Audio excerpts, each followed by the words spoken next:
Hey everyone, thank you for joining us for the first episode of Minds of Mortgage. I'm Kelly Yale and joined today by Ryan Grant. If you don't know Ryan, and I can't imagine that you don't, he is one of the founders and one of the leaders at Neo Home Loans. He was a top producing branch manager for 15 years. He's a husband, he's a dad of two amazing daughters. He is quite literally probably the most visionary human being I've run across in my career. So, Ryan, thank you so much for joining me today to talk a little bit about some of the things we're seeing in mortgage. This pleasure is all mine. I've been looking forward to this one for a long time. So excited to be here.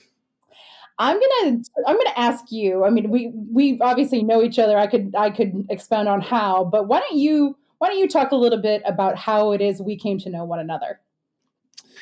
Yeah, at our previous company that we both worked at, you were essentially running an incredible platform that I was too prideful to know anything about.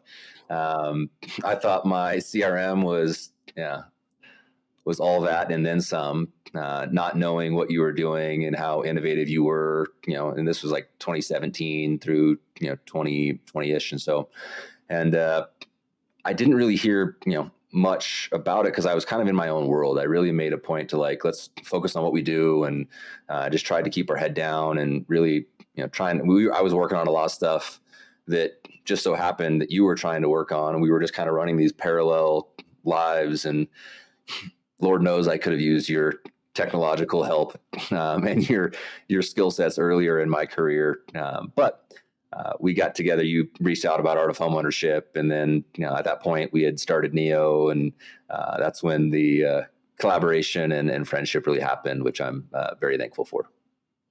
One of the things too, Ryan, that it's so interesting. I usually say several sentences about you when I talk about you. One of those things is, really what inspired me to reach out and really believe in working together, which is when I came to work with you at Neo.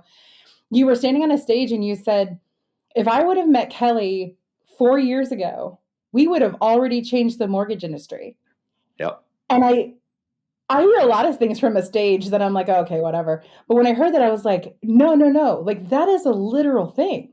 We would have already changed this industry because we would have been able to just expand so much on what we both believe so deeply in our hearts is the future of where mortgage is going. Yeah. That's awesome.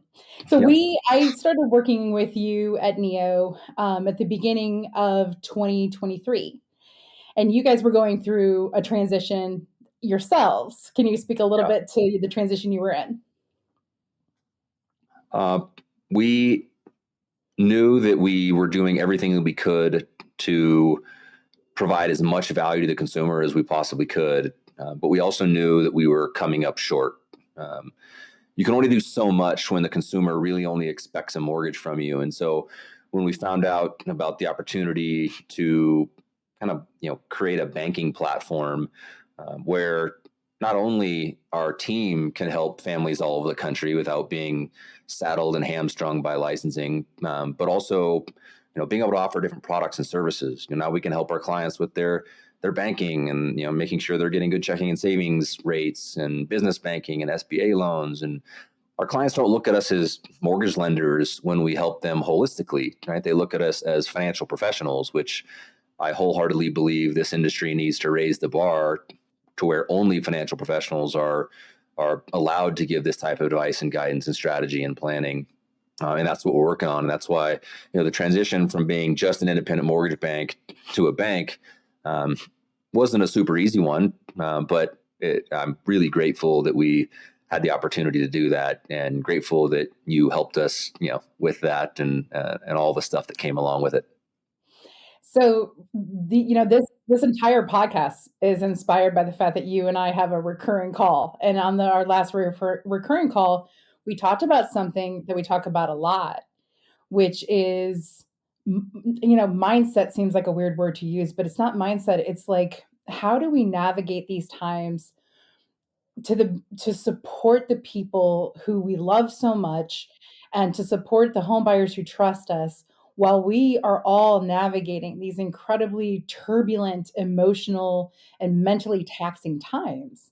And I said, we just somebody needs to have a podcast about this. And I've been telling loan officers, as you know, don't have a podcast unless you have something unusual to talk about. You have something that's really different. And so, with that, I kind of want to share with our listeners one of the things that people don't know is that, Ryan, you and I were friends before we worked together. That happened easily, I think, because we're very similar in our approach to caring.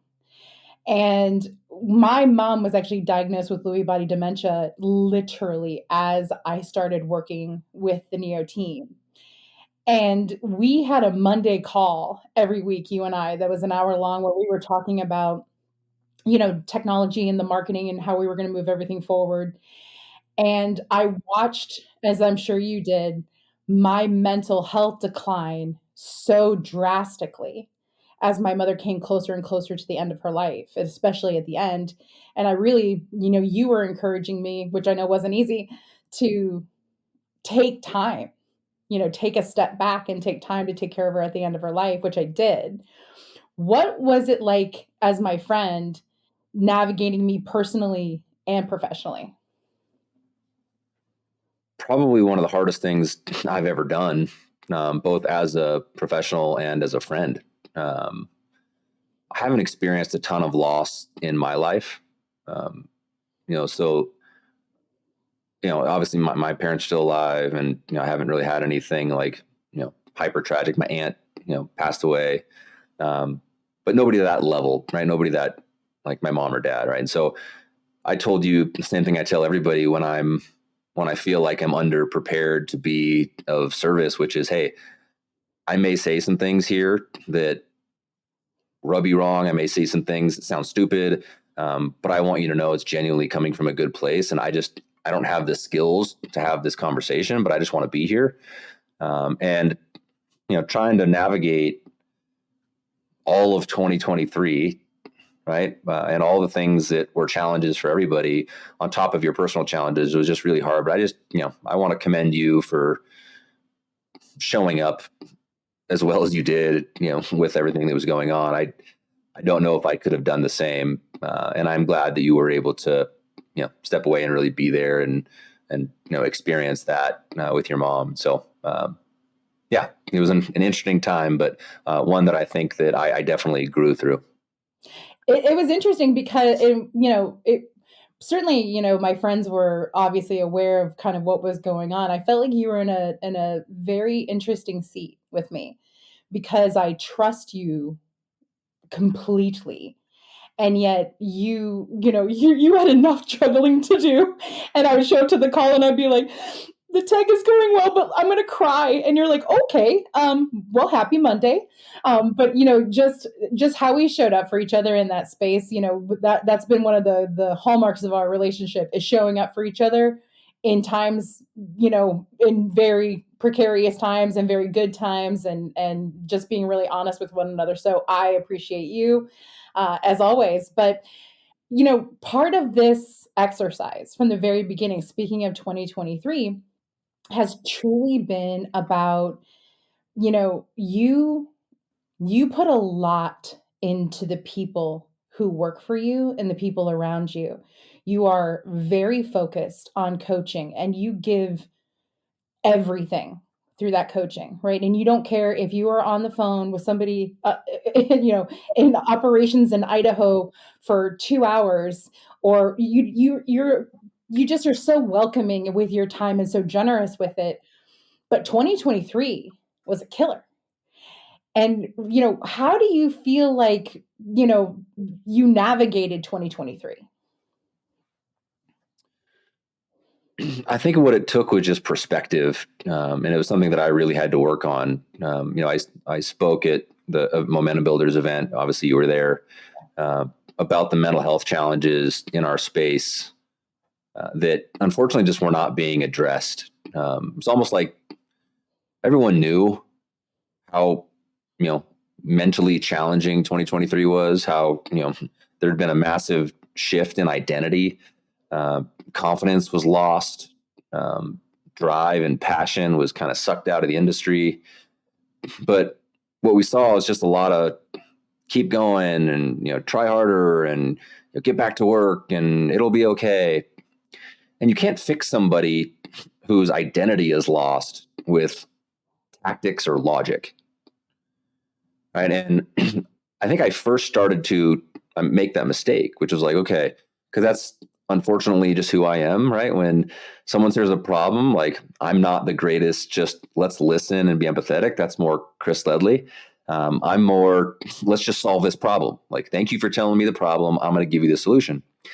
And I started to attack it that way in the beginning of the year, only to find out I wasn't getting anywhere. It was frustrating because I was like, I feel like we have the roadmap to be successful right now, but that's like trying to, put new software in like a 1980s computer, right? Like if that computer isn't functional, the tactics and strategies of the software is not going to help that person. So really getting to the core of like helping people find their identity, help people reignite their passion for this business, help give them a different reason to be in this business. Having given perspective over the last 10 years, it's been incredibly challenging and helped me grow in a lot of ways, but could not be more proud of the group that we have because it's definitely not a me thing. I'm probably learning more than I am teaching, but at the same time, it's been really humbling and really something that I'm going to look back on for the next 20 years, and I'll be happy 2023 happened. It's interesting about perspective about people, right? Because we're all in sales. We are the same kind of personalities. We're all these, like we're strong and we love success and we thrive on growth. And here we are, and we're showing up this way. And even my perspective of you was very similar, right? So here's Ryan, and he's the guy I knew before. Here he is showing up. He's like this, super kind, but like very good salesman, loves systems. And then I came to work, with you, and I was like, okay, like I see that, but I also see this. And one of the things that was so surprising to me is that, people look at you and they think, God, Ryan's got it all together. He's got this beautiful wife and these two gorgeous kids, and he's running this company and he's really successful. And I got to know you, and all of that is true. But I'm probably going to get in trouble for that. But like you confided in me, like, hey, it's not like this all the time. Like, I struggle too. Can you speak a little to that? Yeah, there's no lack of struggle on my end. I think that and this is definitely a fault that I am work on a lot, is I'm just not as vulnerable as I should be. And I think that's a superpower that I'm learning, and that I've really focused on, especially over the last, probably 6 months, is just to kind of let people realize that, I was on a call with the whole company the other day and I was talking about my, mini panic attacks I was having where I couldn't sleep at night. And the feedback I got from that was just an outpouring of people being like, yo, me too. Right. And now it gave them a safe place to talk about it. Right. Because nobody wants to talk to the guy who's got it all together. Right. Because then they feel bad about not having it all together. When I talked about, struggles with mental health and my struggles in the past and present with mental health, and largely due to me falsely, creating a world where my success and my financial and business success created who I am. Right? Like that was my self-worth. And I started getting vulnerable about that. And then I had more people open up to me and cry and just tell me like the honest truth in 48 hours at that event than I did probably in the last 48 months. And I just saw like the power behind that. And I'm still learning from it and experiencing it, but everybody's got issues. They're just different. Yeah. I mean, I was party to watching people come up to you, right? And it wasn't like it was interesting because they would pull you to the side Yeah. to share their story. And I don't know, probably I don't know what word we use for me. Maybe a little too vulnerable, like maybe calm down with the vulnerability. But like I just like to, get it out there. But for so many people who really look at successful people in the industry and think, gosh, they have a secret sauce that I don't have. Being able to stand up in front of people and say, no, we're all in the same boat. We're all rowing the same way. And it just so happens I have a different seat, but it doesn't mean I'm any different. That's super cool. Yeah. Well, okay, so in your career, let's talk about that. Like, you've had peaks, you've had valleys. Talk to me, like, kind of walk me through how you came into mortgage and where those peaks and valleys really sort of showcase themselves. How far back do you want me to go? It's been a I'd like from birth, please. I'd like to know if you were able to calculate DTI as a toddler. uh, I started off with a bang, but so did it was like 2005. I was literally selling mortgages before I knew what one was. Um, I would actually, looking back, I would say that is a valley because I was making money, but didn't know why I was making it or nor what to do with it. Even though my parents did everything in their power to try and teach me the value of a dollar, just hard to teach a 22-year-old kid, who makes a bunch of money that it's not always going to be there. The Great Recession was super humbling, but also it's interesting. I would consider like the run up to the recession a valley because of how I was acting.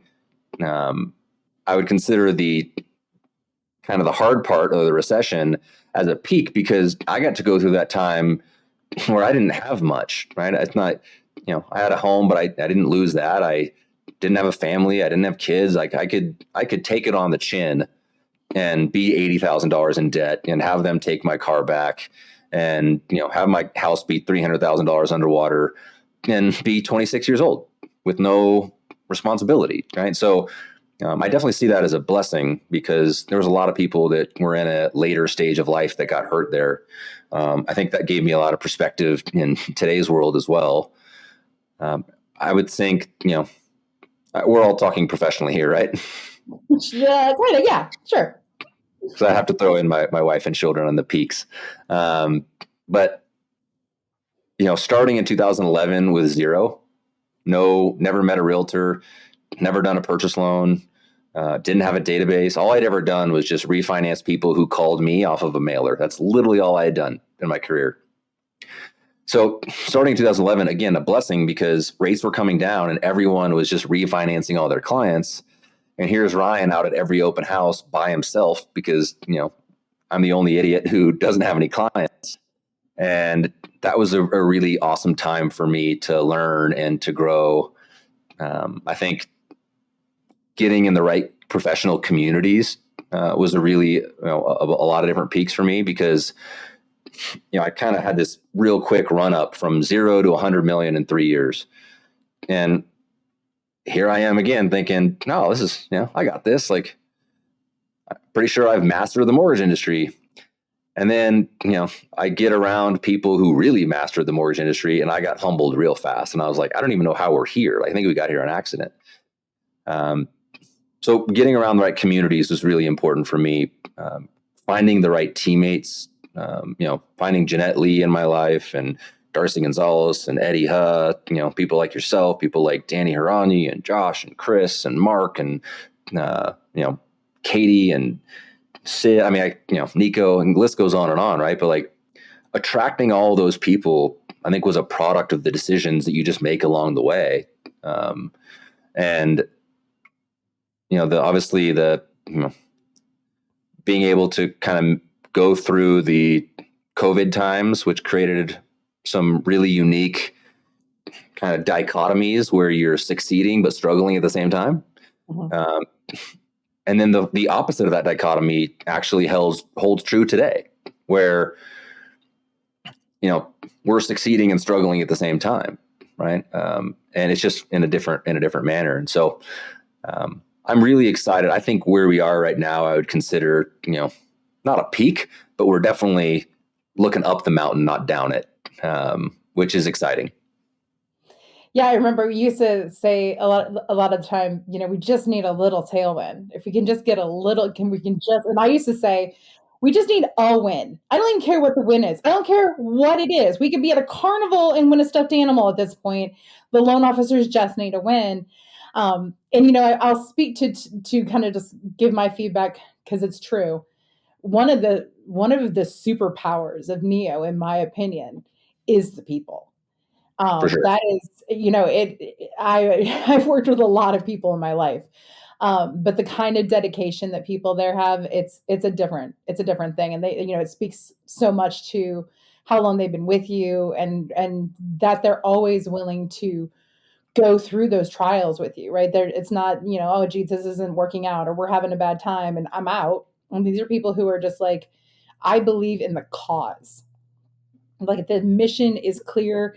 I want to be part of that mission. Yeah. Speaking to that, you love to say, and I'd love to help you say, that you're changing the mortgage industry. Tell people what that really means to you. Yeah. I love that question.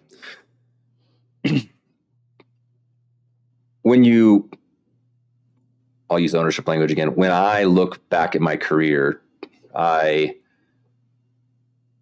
to 2018, I was not the best version of myself professionally. I was successful by many measures, right, from a financial perspective, but Tony Robbins says it really well. Success without fulfillment is the ultimate failure. And I definitely wasn't fulfilled, right? You think, kind of go through this life where you think, okay, well, money solves the fulfillment problem. And then the money shows up and you realize, oh, well, that's not it, right? It's got to be something more. And I looked back and just saw, it wasn't, destruction isn't over like a stretch, but my clients weren't thriving, right? They weren't really successful homeowners. They just owned homes and they had mortgages, and those homes were going up in value. That's great. That wasn't my responsibility. I can't take credit for them growing their wealth because their home went up in value, right? All I did was fill their debt order. And I thought, well, first of all, I want to be fulfilled. And secondly, I think I see a pretty massive gap in the haves and the have-nots. And realizing, really coming to terms with the fact that, the wealthy people around the world aren't wealthy because they have money. They're wealthy because they have really great information. And if you just look at the landscape, most of America is not getting proactive, high level committed financial and real estate guidance. They're just on their own. And we wonder why the haves are taking over. It's because they continually have more information. It's an unfair fight. So we just said, we're going to make a commitment that our clients are going to have all the knowledge. They're going to have all the information. They're going to have the data. We're going to, not wait until they get where they want to go. We are going to grab their hand and take them where we know they can go. Right? And that's a very different strategy than any mortgage companies ever tried to, because when you're a computer chip company, what do? You sell computer chips, right? If you sell TV, if you're a TV maker, you sell TVs. Well, we're a mortgage company. Shouldn't we just sell mortgages? That's what we've done. It doesn't mean it's what we have to do. Yeah. Right? We can step into a space that needs us more than ever, which is holistic real estate and financial strategy and planning. We can partner with all the right professionals that we need to, right? We can create all the right systems and technologies to support it. We can train our team like crazy to become highly proficient in real estate and finance and all the other kind of ancillary services. And then we can just create a way to deliver that to the consumer in a way that meaningfully helps them in their life. And that to me is fulfilling, right? That to all of us is fulfilling. And we have a long way to go, but somebody had to start.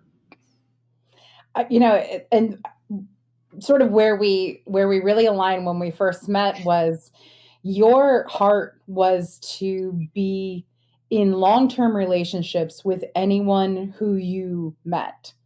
To really say, I may not be of value today, but I want to be of value the rest of your life. I want to be in this relationship. I want to give you any tools that I have. My kind of interesting perspective on that was that I was already building that into the technology, essentially from an educational and a relational standpoint, on behalf of loan officers who actually didn't even really know what was going on. But that's really what you have to do is you have to we can't be just a mortgage conveyor belt. How does that help us? How does that create so many opportunities in so many ways? And how does it create advocates who want to take our heart to serve and serve others that same way? Because that's the key. And that I think is just such a great way to look at where we need to go as an industry. Because sure, you can call someone and get a loan today and have them send you paperwork and hopefully it's the right idea and move along with your life. Or you could say, you know what? I want to thrive in this. I want to know what it is to be a good homeowner. I want to understand how this equity is going to be something I can count on for different strategies in my life. I'd love someday to own multiple properties. I don't know the road to get from here to there. So I want to be in this relationship with you because I can count on you to be not only an educator, but a coach and a Yeah. friend. And you and I look at it the same way, which is which I just have always loved so much about it. When you are, like you said, that is a great theory. And it is absolutely the theory of Neo. And there are many people around the industry who I think would like to make it a truth and who are 100%. probably practicing making it a truth. But they have to find people who are kind of aligned with the way that they see things, which is not always as easy as one may think. When you start feeling less optimistic about the possibilities of really changing the industry, what do you do personally? What do you do from a business perspective to really change how you feel? It's a great question. I think there's no shortage of times where I feel defeated, right? Where I feel like how we're trying really hard and we're just not, it's not catching on. Um, but then I look at the families that we've impacted to this point with this strategy and seeing the impact we've made for them. Yeah. Right? I look at the mortgage professionals that feel like they are empowered and that they have the kind of a reinvigorated passion and drive, and they have this newfound belief in themselves and their identity in this space.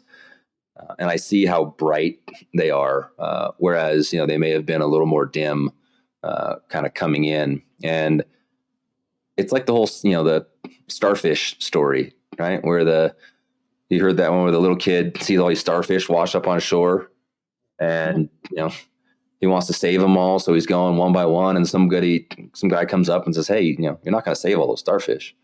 He goes, "Yeah, well, I saved this one," and threw it in, and just kept going. And then everybody comes in, and they're like, "Well, if we all do it, then we can." And that's we're throwing starfish one at a time, and we're going to attract people that hear that message and want to be a part of that, and that's they feel that that's more in line with what they want to be remembered for. And I don't know where it'll go, but I know that we're going to go down swinging. I just love that. That's what we are. We are starfish throwers. That's totally true. And you and I are fine to throw all the starfish ourselves. We'll stay on the beach all day. It doesn't matter because that's the kind of people that we are. But when we get other people to throw the starfish with us, it's about the starfish, yes, but it's also about getting people to understand something so special, which is this doesn't have to be a job. This can be something more. Because when you create relationships like you and I are passionate about creating, not only with other people in the industry or people who work with you or referral partners, you name it, but just going out in the world and saying, like, here's who I am, and here's how I can help, and I know I can learn from you too. Let's figure out how we can collaborate to make something amazing happen. Yes, yeah, super good. Yeah. Listen, friend, I am so grateful for you taking some time today. I'm always grateful for your friendship, and just always getting to how generous you are with your time and your talents, and how generous you are to come on here and share things that are really vulnerable, and yet at the same time have such an impact on those who look up to you and who are like, gosh, if this guy wakes up in the morning, he puts his pants on the same way I do, and goes out in the world and does his best, like hopefully that can inspire people to say that leadership doesn't have to be, you know, leadership can be different. It's the reason 100% why I came to work for you, and why I tell people all the time that you are the only person I know who could pick up the phone and say, we are going to open an ice cream store in Alaska. And I'm like, I'm on the plane to Anchorage right now, my friend. Like, we are doing this. But I mean, I think when you have people who you believe in, that's what happens. Feeling is very mutual. Wow. I appreciate you, friend. All right, listen, thank you so much for coming today. If you listened to this and you liked it, make sure that you subscribe to the page or put this as your favorite. And we'll be back next week with something new and different from another really great leader. Ryan Grant, thank you so much. Bye, all. Thanks, Kel.